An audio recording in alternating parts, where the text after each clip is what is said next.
Forget about katana and longsword, the true winner are the Indo-Persian swords. This is the Kitsune clan, a group of sword enthusiasts who like cosplay, reenactment, and historical martial arts.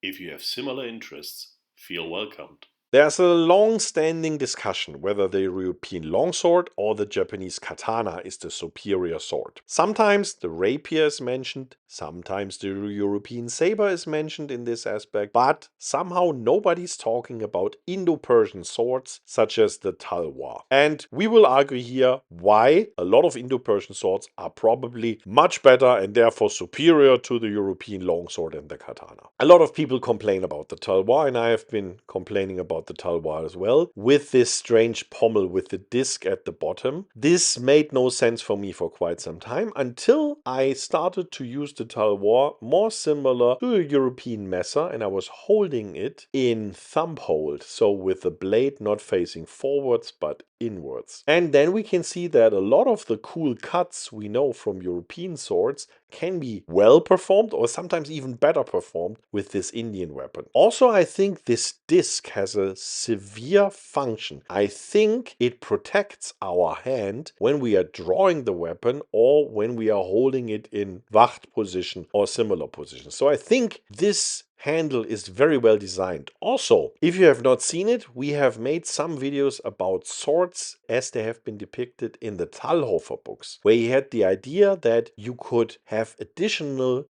blades or spikes at the crossguard for striking. And a lot of the Talwars seem to be like that. And also in some shamshirs, you seem to have more pointy ends with exactly this type in mind. Also, pommels in different Indo-Persian weapons. For example, with the kanda, they seem to be made not only for holding with the left hand, but also for striking the opponent. So a lot of thought seemed to have been put into the hilts of these weapons. And then you can, of course, argue that, oh, but we have all these sophisticated, highly complex moves with the German longsword, with all these cuts around the edges and in different horizons. And if you have not seen it, we had also videos on the so-called mastercuts and the derivatives of them, showing that basically each cutting angle can be attacked with 3 different types of cuts with the different edges. And you could now, of course, think, hey, therefore we need the German longsword because it's the superior thing. But it has already been shown that, for example, the katana can well be used to perform the mastercuts. If I remember right, Cell Sword Art had some videos on this. And in the background, we are here also demonstrating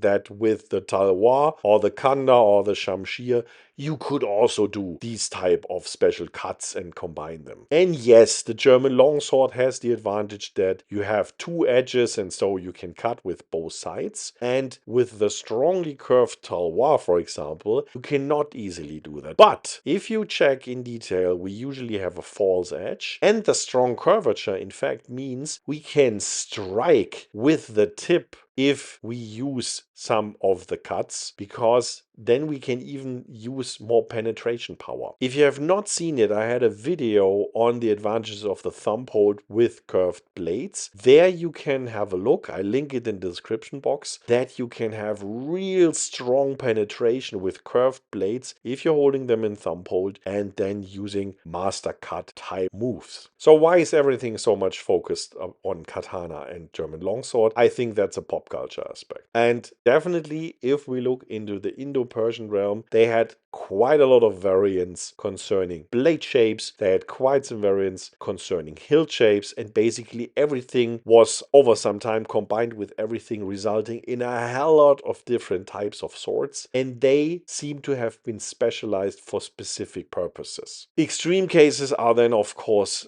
things like the pata, where the blade is 90 degrees off the handle. We also had videos on that already. It's also linked in the description box. This is a very, very specific weapon with very specific characteristics that differ from other blade weapons, but they are made with ideas on purpose. And I think that's the problem about all this discussion. Which one is the superior one for what? That's, I think, the very, very central question. And all of these weapons have been optimized in a certain way. They have all been optimized, for example, for the available type of material, for the use that they were intended to be, right? If I have an armored opponent, I would definitely prefer a German longsword before a katana, because with the German longsword, I can use Mordschlag with the crossguard, so I can use it like a pickaxe. I can also turn around a katana, in fact, and strike with a tsuba, and some tsubas are really, really mean in this aspect and can definitely be used in it, but it's not as good as the crossguard of a German longsword. On the other hand, I have already pointed out, if you look at quite some Talwars, they seem to be even more made for this aspect. So maybe it would be even better against an armored opponent to use a Talwar, turn it around, use it in Mordschlag, and hack with the crossguard. And I think this would be very, very cool. To make the point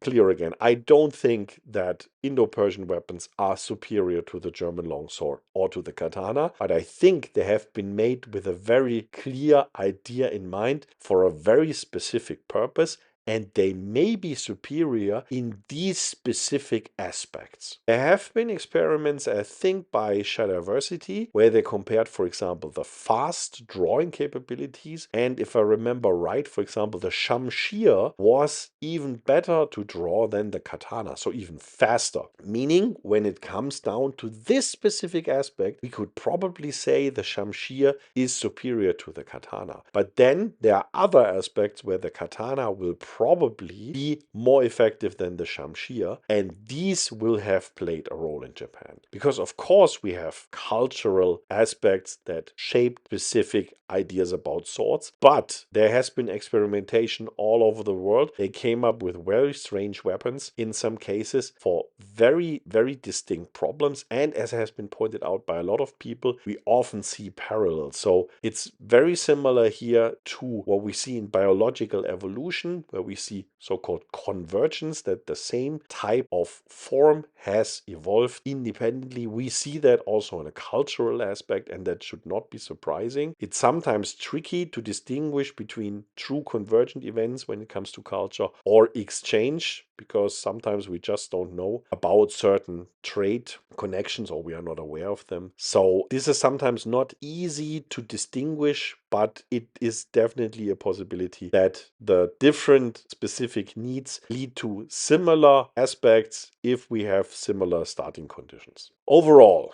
the idea of having a superior sword, I think, is flawed from the start. I think it really comes down to the aspects of availability, about what I want to do with it, and my technical possibilities that I have. And then we can see swords in different cultures at different times. And the idea that one would be superior to the other, I think, is a very, very dumb idea. And we can still compare these swords for specific aspects. And that is interesting. And that also brings us a lot further. But in these comparisons, we should not forget about certain blade types. And I've, of course, done this here as well. I've talked about the katana, the European longsword, and now some Indo-Persian weapons, but I've only scratched the surface when it comes down to them. And then I, of course, have ignored the Chinese ones, and I've ignored the Filipino ones, and I've ignored all the African ones. There are so many blade weapons out there that we still need to compare, and I can only apologize for forgetting all these other ones, but you already see the problem. If you want to squeeze down some of these things, you have to leave some of them out, but I will do my best in the future to also give some credit to other blade weapons that I've so far ignored. For the moment, I can only say I hope we could inspire you and hope to see you around next time.